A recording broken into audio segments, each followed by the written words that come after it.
Hey, hey, mister. Yes, ikaw. Meron ka bang gagawin?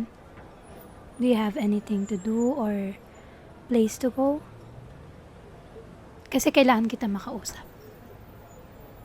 Yes, right now. Follow me to my office. Bakit kailangan sa office pa? What I'm about to talk about kasi is kind of private. Tayong dalawa lang dapat nakakapag-usap nun. Tara na.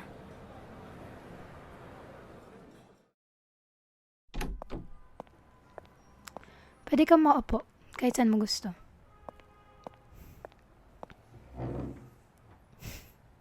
So, meron ka bang idea kung ano yung pag-uusapan natin? Wala. May mga naririnig kasi akong teachers na nagsasabi na bumababa daw yung grades ng mga students nila. And you're one of them. Can you explain that?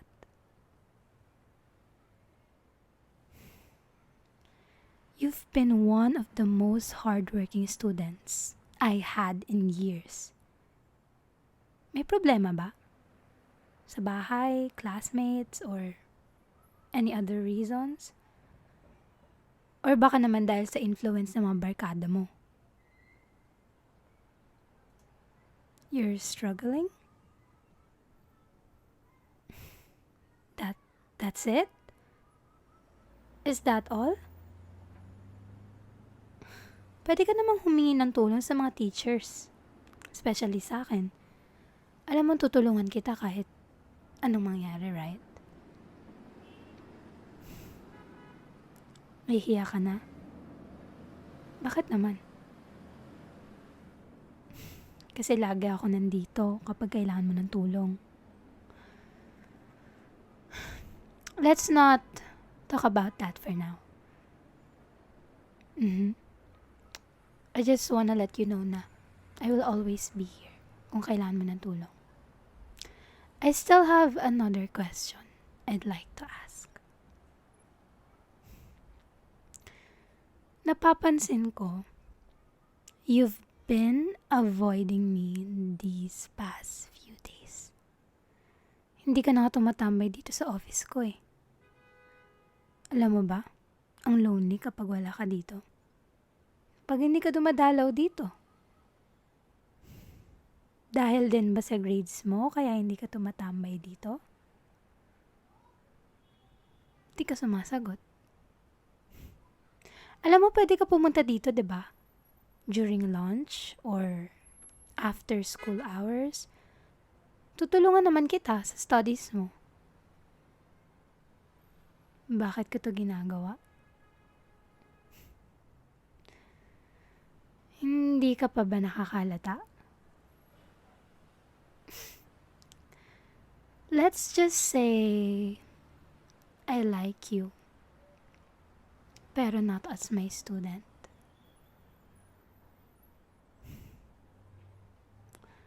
Alam ko naman na may gusto ka rin naman sa akin eh. Hindi rin naman nagkakalayo ang edad natin. So what kung estudyante ka and teacher ako? Wala namang makakaalam kung wala kang pagsasabihan, hindi ba?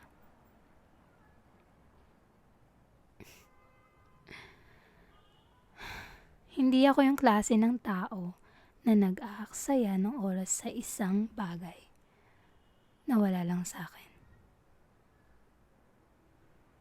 Of course, you matter the most to me. You know, mister, I feel lonely since hindi ka na bumibisita rito. And you need to do something about it.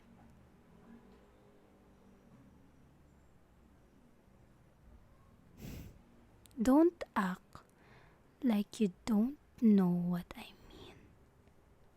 Alam mo, this might be your chance.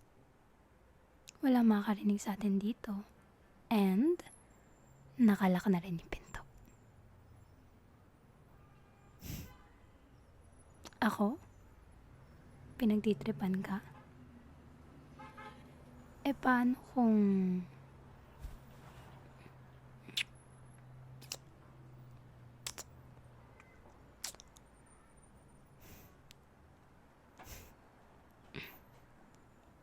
Sa tingin mo, niloloko pa rin ba kita? O diba natameme ka? This is what I mean when I said na may kailangan kang gawin. You need to do something about my loneliness.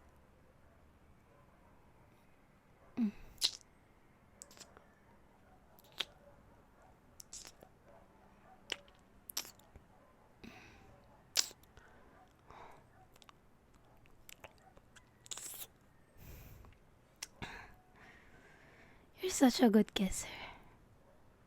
I feel like marami ka nang nahalikang babae. Oh. I'm glad to be your first kiss. Pero hindi yung kiss ang gustong kunin sa'yo as your first. Alam mo, ang ganda ng katawan mo. Yes. Go-workout ka ba? Really? I wonder how it would feel on top of me.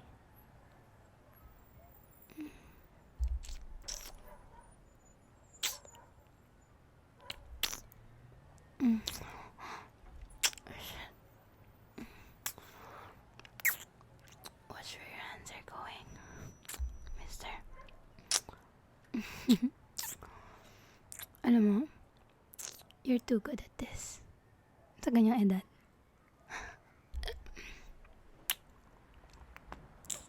You